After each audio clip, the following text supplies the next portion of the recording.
To use the RoboMe interface, all you gotta do is swipe the screen to the right and a side menu will appear.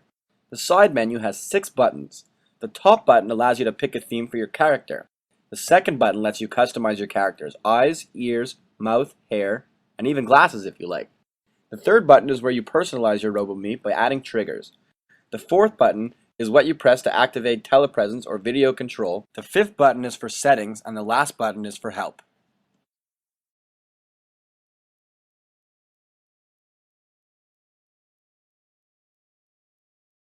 To choose your theme, hit the first button on the side menu. From here, you can choose to be a girl, boy, or even a robot. Once you find one that you like, hit the check mark and you're all set.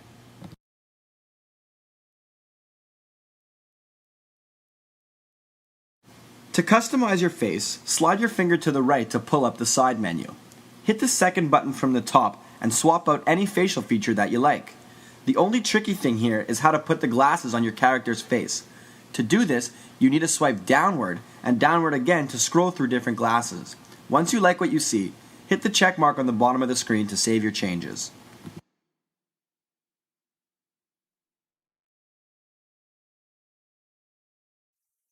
Here's how to make a basic sensor trigger. In this video, I'll program RoboMe to react when I shake his hand. To get started, I'll pull up the interface by sliding my finger to the right. Next, I'll hit the plus button at the bottom of the screen. Then, I need to make sure I'm in the right submenu. The sensor triggers are located within the robot icon. Once I'm there, I'll slide the handshake button to the middle of the screen. This is my trigger. Now I have to program my desired response. In this case, I'll select a preloaded file. To do that, I drag the play file icon to the middle of the screen and press the select audio file icon. Once I select my reaction, I press the forward arrow in the top right corner of the screen. Then I hit the check mark and I'm all set. That's one heck of a grip you got there.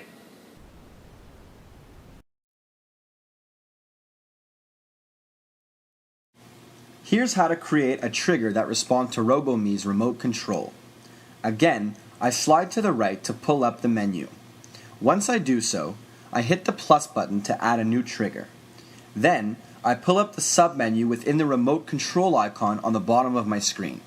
Next, I drag the desired button into the middle of the screen. Then, I hit the forward arrow. For this trigger, I'll make RoboMe say, "No way," when I press the L3 button on the remote. In order to do so, I drag the Say Text icon to the middle of the screen. Once I do, a keyboard comes up. All I need to do now is type in "No way" and press the checkbox. Now, I can ask him a question and he'll respond once I press the button. RoboMe, can you help me with my homework? No way.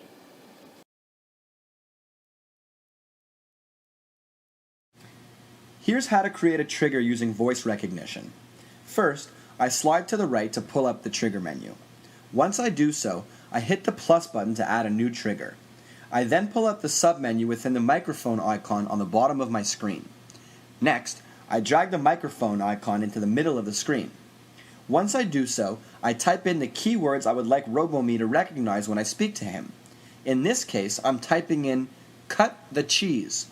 I will then go to the Play Recorded File button and scroll through the sounds until I find the fart sound. I hit the check mark and return to the main screen. I then press the voice rec button at the bottom of the screen or on my remote control to make sure RoboMe is listening. I talk to him and know that he has heard me once a small tick appears. RoboMe, cut the cheese.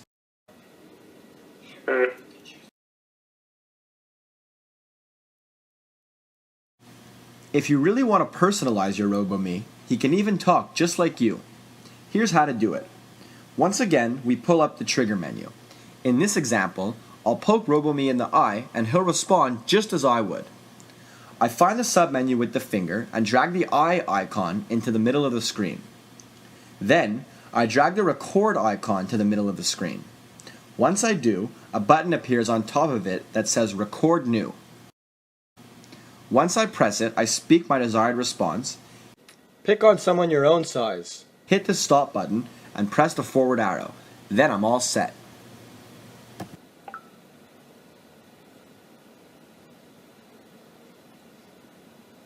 Pick on someone your own size.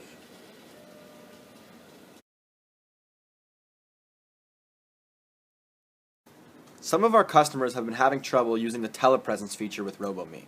So before I get started, let's make sure we have all the necessary materials. For starters, RoboMe's face can be an iPhone 4 or Plus, and that will be sufficient. However, if you are trying to use telepresence, then the corresponding iOS device that will launch the controller app must be iPod, iPhone 5 Plus, and iPad 3 Plus.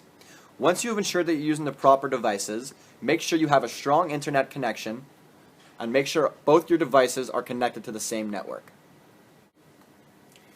Once you have ensured that you're using the proper devices, here's what you do. First of all, make sure both apps are completely up to date and that you have the latest versions. The next thing you have to do is sign into both devices with the same Facebook or email account.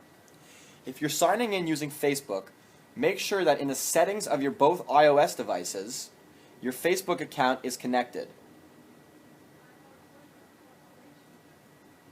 So I'm going into my settings, I'm finding Facebook, and I make sure that all my information is punched in properly.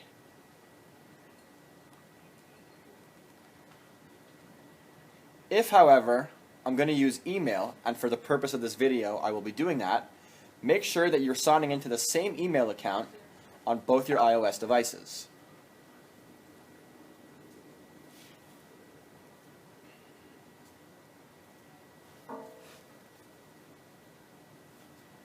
Now that I'm signed into both devices, I am prompted on my other iOS device to find my iPhone.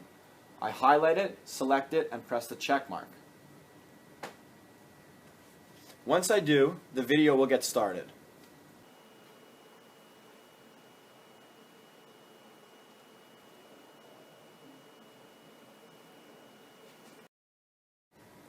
And as you can see, I popped up on both devices and I can now take control of my robot.